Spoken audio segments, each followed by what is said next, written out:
Tomochic, capítulo 25. Al día siguiente, el valle apareció aún más triste y silencioso. El caserío de Tomochic, muerto y en ruinas, parecía una inmensa tumba. Solo la casa del Amedrano, ocupada por el Estado Mayor y restos del 9º y 11º batallones, estaba animada. Tras la pared que cercaba el fondo del patio, 3 o 4 tiradores que se relevaban cada hora permanecían a la expectativa, en tanto que en un rincón y tras enorme boquete estiraba su cuello, silencioso e inmóvil, el cañoncito Hotchkiss a caballo sobre su montante de 4 patas. A las 9 de la mañana, en el momento en que se repartía a la tropa carne y harina, se presentó un hombre flaco y sucio que había llegado corriendo desde la casa de Cruz. Era uno de los prisioneros que éste tenía encerrados en un casuchón dentro del mismo patio de su casa. Todos los que en él se encontraban habían logrado abrir la puerta, pero nadie se había atrevido a ser el primero en salir, temiendo, con razón, que les hiciesen fuego de cualquier parte. El coronel Torres, segundo en jefe, le interrogó a solas, ordenando después que se le diese de comer poco a poco y con muchas precauciones, pues hacía muchos días que no comía sino maíz crudo. Con gran sorpresa, vieron los tiradores que cercaban el reducto enemigo aparecer una mujer en la puerta de él. Avanzó lentamente, saltó por entre las maderas de la ya destruida empalizada y sin rumbo fijo empezó a vagar entre los sembrados con ademán atónito de loca. Después se dirigió a la casa de Medrano, tímidamente. El general ordenó que se le respetase. Cuando un pima llegó, conduciéndola del brazo, todos se quedaron pasmados ante su cuerpo enclenque y encorvado, y su cabeza completamente blanca de canas. Era una decrépita anciana de ojos vidriosos e inyectados de sangre, vestida con un enagua azul y calzada con viejas leguas.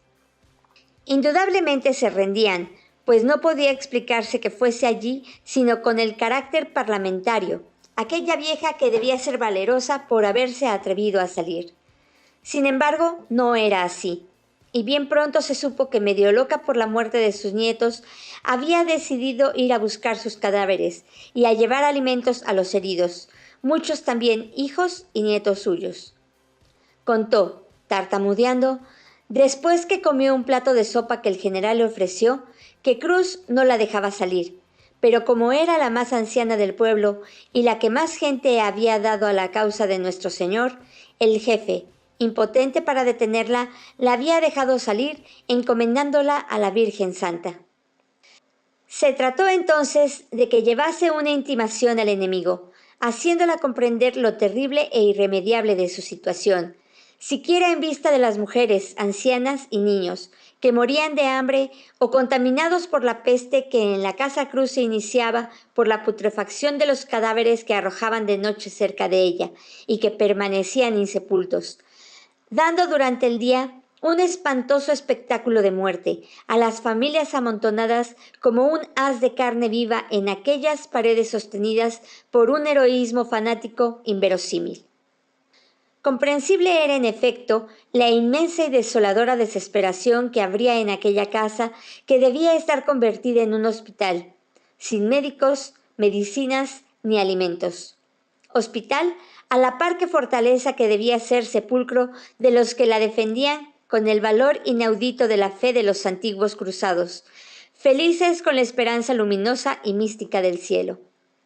Sí, aquella demencia de fanatismo que se había apoderado furiosamente de aquel Tomochic ignorante, sencillo y heroico, hacía soportar los tremendos horrores de la tragedia del hambre a sus últimos supervivientes. Después de 1000 vacilaciones de la infeliz anciana que temía la cólera del caudillo, quien le había prevenido que jamás tratase nada semejante con los impios, llevó un pliego firmado por el general Rangel, en que con las mejores razones posibles se pedía la rendición incondicional de los de Cruz, pero que si se obstinaban en su resistencia, tomarían a sangre y a fuego su último reducto, por lo que se le permitía que saliesen las mujeres y los niños, a los que se tendría las mayores consideraciones.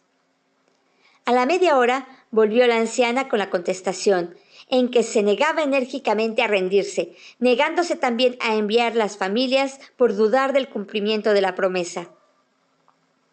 Era en verdad hacer muy poco honor a los sitiadores, mas como se tornó a insistir, sobre todo respecto a la segunda parte, decidióse Cruz a mandar las familias, mientras él y los suyos esperaban la muerte. Un grupo informe, un montón de enaguas sucias, de harapos desgarrados encubriendo carnes flacas, entre un murmullo sordo de gemidos, toses y sollozos de niños, entró lentamente por la chaparra puerta de la casa, ante la estupefacción de todos los soldados y oficiales que se pusieron en pie para ver aquello tan horrible y consternador. Con qué profunda emoción presenció Miguel el desfile trágico de los infelices que entraron en sombría procesión, negra serie de espantosas víctimas. Nunca había visto ni leído cosa más lúgubre. Todos la miraron con respeto, abriendo vallas silenciosamente. Iba a la cabeza un anciano jorobado de grandes cabellos blancos, apoyándose sobre los hombros de una muchachita muy flaca, de rostro lívido y que llevaba vendada una mano herida por alguna bala perdida.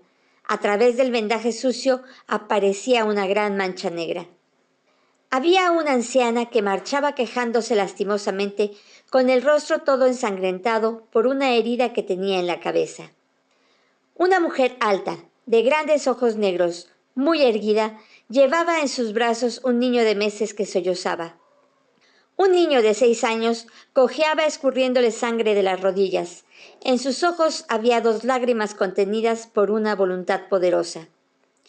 Después, era una masa confusa de cuerpos raquíticos y rostros huraños, de ojos negros, de miradas febriles y relampagueantes sobre la lividez de flacas y rugosas mejillas. Y cerrando esta procesión de desgraciadas que abandonaban los seres queridos que aún les vivían, este rebaño de viudas huérfanas, este montón de humano infortunio, marchaba lentamente la anciana emisaria, la vieja tartamuda que había dado tanta gente a Cruz. Y considerar que aquel centenar de náufragos y de parias no eran todos los que había, que allá en la casa de Cruz habían quedado algunas mujeres obstinadas, las que aún tenían vivos a sus hijos y esposos. Instantáneamente, Miguel pensó en Julia. ¿Iría con aquellas infelices? ¿Viviría aún? Intentó observar los rostros de las mujeres, experimentando profunda amargura y oprimiéndosele el corazón con el vago temor de descubrir entre ellas al ser tan simpático y desgraciado que había conocido en Guerrero. Pero la mayor parte llevaban los rostros cubiertos con abrigos o jirones de mantillas, y bien pronto desaparecieron en el fondo de un portal. En él había una gran pieza vacía que servía antes de troje a los Medrano. En ella penetraron. Notó Miguel una lágrima en los ojos del general, quien no pudo articular una palabra, indicándole solo con el gesto al doctor Arellano, que se hallaba a su lado, que entrase para cuidar a los heridos. Les llevaron harina, carne y patatas, y se abrió apresuradamente el botiquín para proceder a las primeras curaciones. Los soldados agrupados, desde lejos contemplaban mudos el interior de la pieza de la que salía un fatídico rumor de lamentos, quejidos de niño y toses enfermizas. Aquello desgarraba el alma. En la puerta se apostó un centinela con la consigna de no dejar pasar a nadie, ni aun a los oficiales.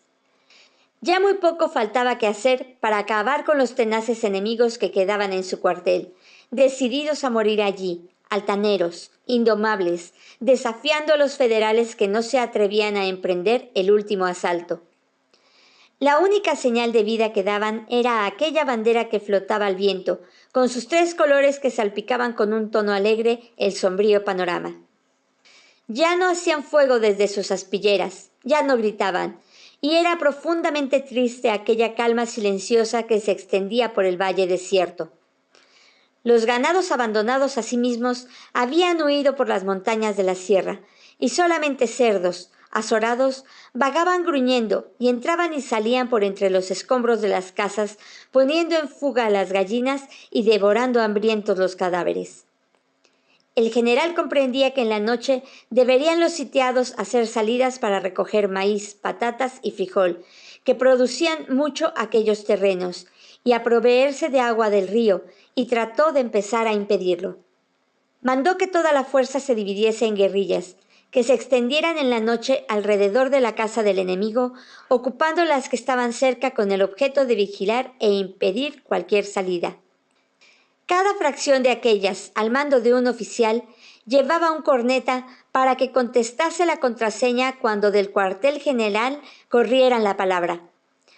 Para impedir cualquier confusión con los nacionales de Sonora o Chihuahua, que no debían tener lugar fijo, sino marchar vivamente por donde se ordenara, debían contestar con determinada palabra para ser reconocidos cuando éstos se acercaran por cualquier motivo a los puestos sitiadores.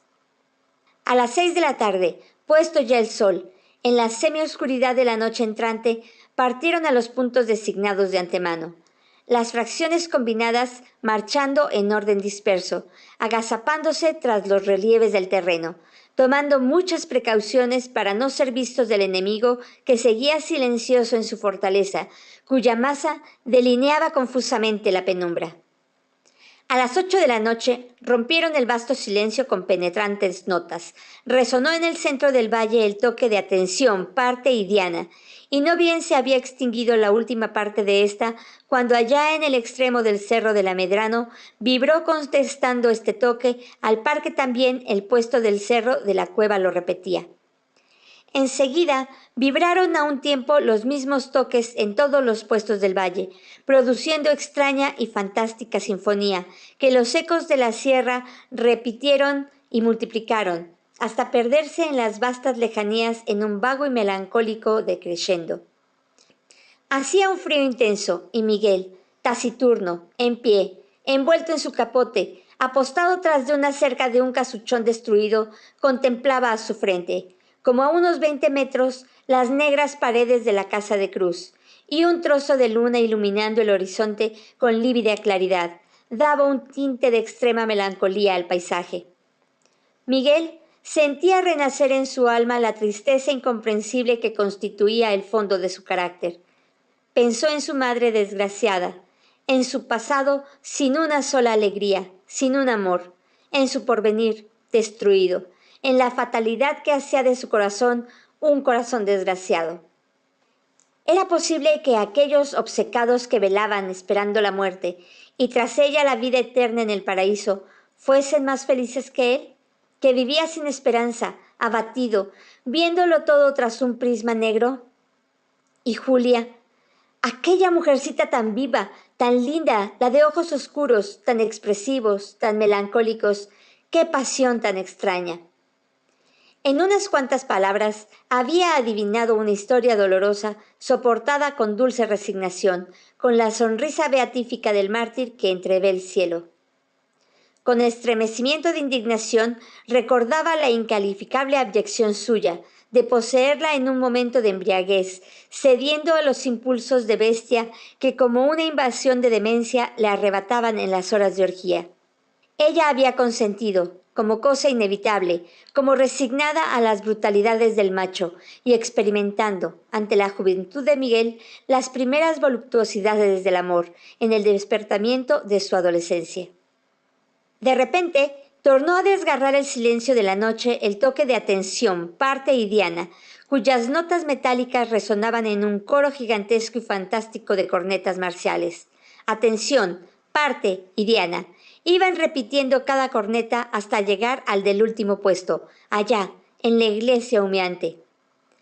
Después eran los ecos de las montañas los que repetían la última parte del toque, aquella diana sarcástica que iría a llevar sus acentos a aquel puñado de sublimes fanáticos que repetían en el siglo XIX las legendarias escenas inmortalizadas por la poesía épica.